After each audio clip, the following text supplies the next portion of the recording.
మరి క్రీస్తు ఏంటండి? అదే చెప్తున్నాడు, యేసు దేవుని కుమారుడైన క్రీస్తు అని మీరు నమ్మాలని. ఇప్పుడు మీరు చూడండి, మెగాస్టార్ అని ఎందుకన్నారు చిరంజీవి గారిని? ఆయన అద్భుతంగా నటిస్తాడు కాబట్టి, అనేక సినిమాల్లో నటించాడు కాబట్టి ఆయనకి మెగాస్టార్ అని బిరుదు ఇచ్చారు.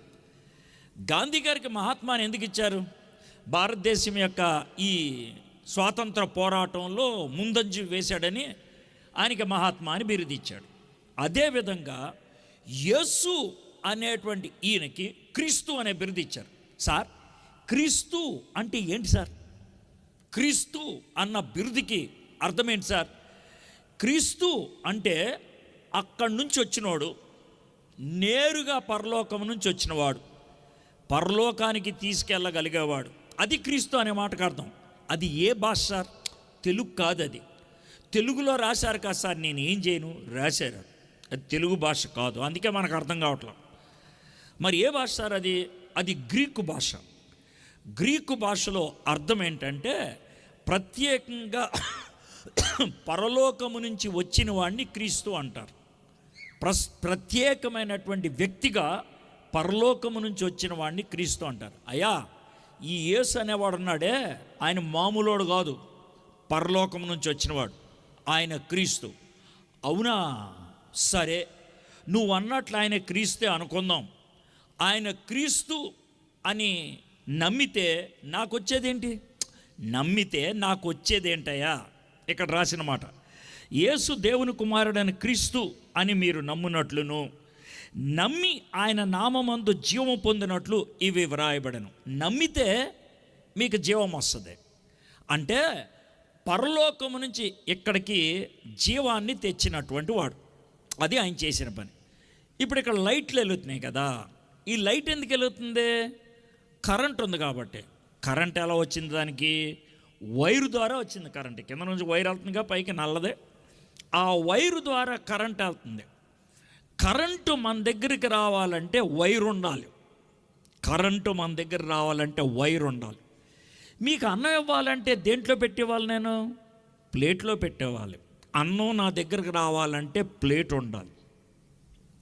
ఒకవేళ నేను మంచినీళ్ళు అడిగితే నాకు మంచినీళ్ళు ఎలా ఇస్తారు? గ్లాసులో ఇస్తారు, లేకపోతే బాటిల్లో ఇస్తారు. నా దగ్గరికి మంచినీళ్ళు రావాలంటే ఏముండాలా? గ్లాసు బాటిల్లో ఉండాలి. ఇప్పుడు చూడండి, వైరు లేకుండా కరెంట్ వస్తుందా? రాదు. ప్లేట్ లేకుండా భోజనం వస్తుందా? రాదు. గ్లాసు లేకుండా నీళ్ళు వస్తాయా? రావు. అదేవిధంగా పరలోకము నుంచి ఈ లోకానికి జీవాన్ని యేసు ప్రభువులో పెట్టి పంపించాడు. గ్లాసు నా దగ్గర ఉంటే నీళ్ళు ఉంటాయి, ప్లేటు నా దగ్గర ఉంటే భోజనం ఉంటుంది, వైరు నా దగ్గరకు వస్తే కరెంట్ వస్తుంది. యేసయ్యను నేను స్వీకరిస్తే జీవం వస్తుంది. అర్థమైందా మీకు? జీవం యేసయ్యలో ఉన్నదే. యేసయ్యను నేను స్వీకరిస్తే జీవం. అదే ఇక్కడ రాశారు. మళ్ళీ చదువుతాను చూడండి. యేసు దేవుని కుమారుడైన క్రీస్తు అని మీరు నమ్మునట్లును, నమ్మి ఆయన నామమందు జీవం పొందినట్లును ఇవి రాయబడెను. ఇవి ఏమి రాశాడు? ఇవి అన్నాడు కదా, ఏమి రాశాడు? యోహాను సువార్తకి ఎన్ని అధ్యాయాలు? 21 అధ్యాయాలు. 21 విషయాలు రాశాడండి. 21 విషయాలు. సువార్త మొత్తం మీకు చెప్పేస్తా, కానీ ఒక భాగమే మనం ధ్యానం చేస్తాం. 21 అధ్యాయాలు. ఎందుకు సార్ 21 అధ్యాయాలు? అదేంటి సార్ తలతాక లేకుండా 20 అంటే బాగుండేది, 25 అంటే బాగుండేది, 21 ఎందుకు సార్ అని అంటే, 3 ఏళ్ళు 21. అదేం లెక్క సార్? ఉన్నది లెక్క. 3కి 7కి ఒక అర్థం ఉంది. అంటే నేనేదో మర్మం చెప్తున్నాను అనుకోవద్దు. ఇప్పుడు పెళ్ళి జరిగేటప్పుడు తాళి కడతారు కదా, ఎన్ని ముళ్ళు వేస్తారు? 3. ఎందుకు వేస్తారండి 3 అని అంటే, ఈ మధ్య ఆసియా ప్రాంతం అంతా కూడా 3 ముచ్చటగా 3 1 2 3 తర్వాత పరిగెట్టాలి. ఎవడ కూడా 4 5 6 7 8 9 10 అండో 3. కోపం వచ్చిందనుకో, ముస్లిముల భాషలో భార్య వైపు చూసి తలాక్ తలాక్ తలాక్ అంటే విడాకులే. 3 ఖచ్చితం. అది ఆసియా ప్రాంతం వాళ్ళకు ఉన్నటువంటి 3కున్న ప్రాధాన్యత. అది మొత్తం అందరికీ ఉన్నది. అదేదో నేను మొదలు పెట్టలా, లేదా బైబిల్లో వచ్చింది కాదు, ప్రపంచం అంతా ఉంది. పరిశుద్ధుడు పరిశుద్ధుడు పరిశుద్ధుడు. ఎందుకని 3 సార్లు అన్నారు? అది పూర్తయిపోయింది. కాబట్టి 3 అనేది 3 ఉపయోగించారు. రెండోది ఏంటి? 7. యూదులకి మాత్రమే 7 అంటే ఇష్టం. 7 పరిపూర్ణతకు సంఖ్య. 7 వారానికి 7 రోజులు, స్వరానికి 7 సప్త స్వరాలు, 7 స్వరాలు సంగీతానికి. 7 వాళ్ళకి ఇష్టం. 3 ఏళ్ళు 21. ఇంతకీ 3 ఏళ్ళు ఏంటి సార్ అని అంటే 3 అంశాలు, ఒక్కొక్క అంశానికి 7 ఉదాహరణలు. 3 అంశాలు, ఒక్కొక్క అంశానికి 7 ఉదాహరణలు. అవేంటో చెప్తే మీకు ఈజీగా అర్థమైపో ఓ యా అంటారు. 3 ఏళ్ళు 21 కూడా గుర్తొచ్చేస్తాయి నాకు. ఏంటి అవి అంటారు? మొదటిది సూచన. 7 సూచనలు ఉన్నాయి. ఏది? యోహాను సువార్తలో. సూచన అంటే ఏంటి అంటారేమో. మీరు రోడ్డు మీద వెళ్తుంటే అక్కడక్కడ బోర్డులు ఉంటాయి. రాజమండ్రి 35 కిలోమీటర్లు ఉంటుంది. కొంచెం దూరం వెళ్ళిన తర్వాత ఇటు యారో మార్కేసి నల్లజర్ల అని ఉంటుంది. దాని అర్థం ఏంటి? ఇటు వెళ్తే నల్లజర్ల వస్తుందరా అని, ఇటు వెళ్తే దొమ్మేరు వస్తుందరా అని రోడ్డు మీద వెళ్తున్నప్పుడు. అయితే ఆ బోర్డు దగ్గరే ఉంటే దొమ్మేరు వెళ్ళిపోతారా? వెళ్ళరు. ఆ బోర్డు దగ్గరే ఉంటే నల్లజర్లు వెళ్ళిపోతారా? వెళ్ళరు. దాన్ని పట్టుకొని ముందుకెళ్తే మీరు ఏ ఊరు వెళ్ళాలనుకుంటే ఆ ఊరు వెళ్తారు. అదేవిధంగా 7 సూచనలు ఉన్నాయి. ఏంటి 7 సూచనలు? నీటిని ద్రాక్షారసంగా మార్చడం, అధికారి యొక్క బిడ్డను స్వస్థపరచడం, 38 సంవత్సరాలుగా అనారోగ్యంలో ఉన్నవాడిని స్వస్థపరచడం, తర్వాత పుట్టుగుడ్డు వాడిని స్వస్థపరచడం, 5 రొట్లు 2 చేపలు అనేక మందికి పంచిపెట్టడం, నీటి మీద నడవటం, చనిపోయిన లాజర్ని 4వ దినాన్న లేపటం. 7. ఈ 7 సూచనలు అన్నీ వివరించను.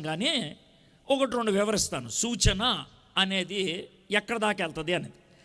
ఇప్పుడు మనకి ద్రాక్షారసం ఎక్కడి నుంచి వస్తుంది?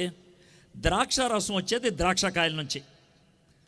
ద్రాక్షకాయల్లోకి రసం ఎక్కడి నుంచి వచ్చింది? చెట్టుకున్నటువంటి కాయలకి వేళ్ళు నీళ్ళు ఇస్తే ఆ నీళ్ళని రసంగా మార్చేటువంటి పద్ధతి చెట్టుకుంటుంది కాబట్టి రసమైంది. అంటే ఇంతకీ ద్రాక్ష పళ్ళలో రసం ఎక్కడి నుంచి వచ్చింది?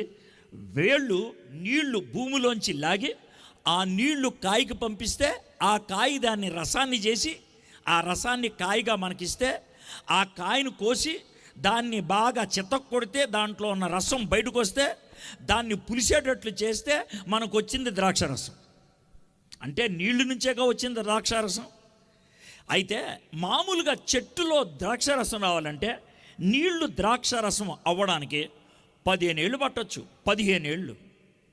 మామూలుగా 15 ఏళ్ల తర్వాత బోల్డ్ ద్రాక్ష పళ్ళు వచ్చి బోల్డ్ ద్రాక్షారసం చేసుకుంటే మనం ఏమంటాం తెలుసా?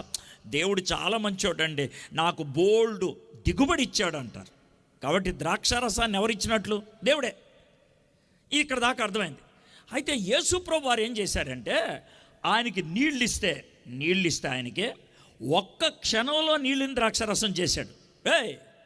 మీరు చెట్టుకు నీళ్లు పోస్తే ఆ చెట్టు నీళ్లు చెట్టు తీసుకుంటే ఆ చెట్టు వేళ్ళు కాయకు పంపిస్తే ఆ కాయ రసం చేస్తే ఆ రసాన్ని మీరు చితక్కొడితే ఆ రసాన్ని పులిగి పెడితే దేవుడు ఇచ్చాడు మాకన్నారే. 15 ఏళ్ళ తర్వాత నేను ఒక్క క్షణంలో చేశాను, మరి నేనేమవుతాను?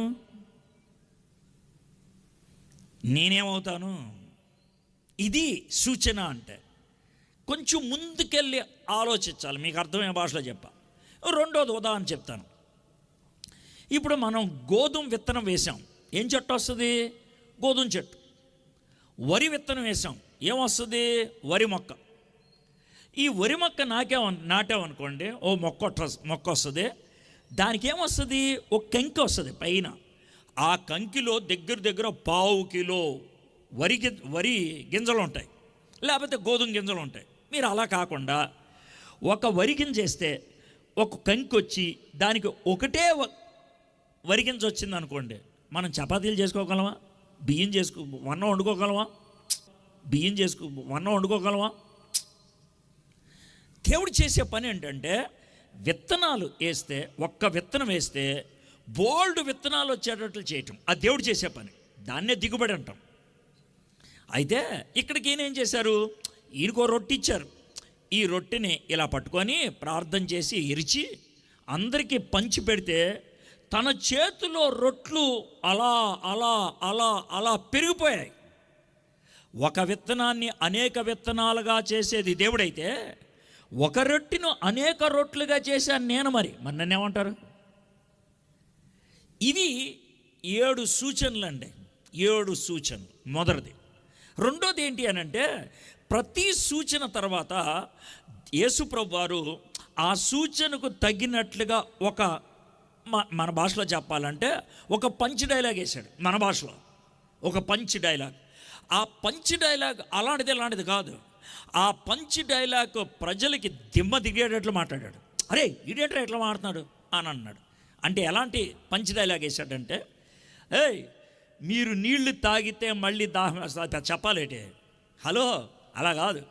నేనిచ్చే నీళ్లు తాగితే ఇంకెప్పటికీ దాహం ఏదో. అవునా? నేనిచ్చేది జీవజలం.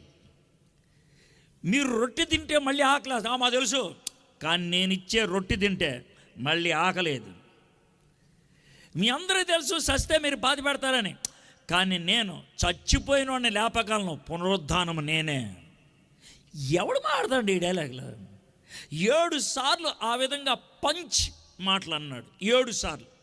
దాంట్లో 7 సార్లు కూడా నేనే నేనే నేనే ఐ యామ్ అని అన్నాడు. కాబట్టి 7 సూచనలు, 7 సవాళ్ళు. ఇక మూడోది, ఈ యోహాను సువార్త మొత్తంలో 7గురితో అంటే వ్యక్తిగతంగా 7గురితో సంభాషించాడు. ఆయన నికోదేముతో సంభాషించాడు, సమరయ స్త్రీతో సంభాషించాడు, పేతురుతో సంభాషించాడు, తోమాతో సంభాషించాడు. 7గురితో వ్యక్తిగతంగా మాట్లాడాడు. ప్రతి సంభాషణ చివర ఈయన ఖతర్నాకరా అని అనగలిగారు. ఇప్పుడు చూడండి 21 ఏంటి చెప్తాను. 7 సూచనలు, 7 సవాళ్ళు, 7 సంభాషణలు, 21 విషయాలు. అది యోహాను సువార్త. అయిపోయింది.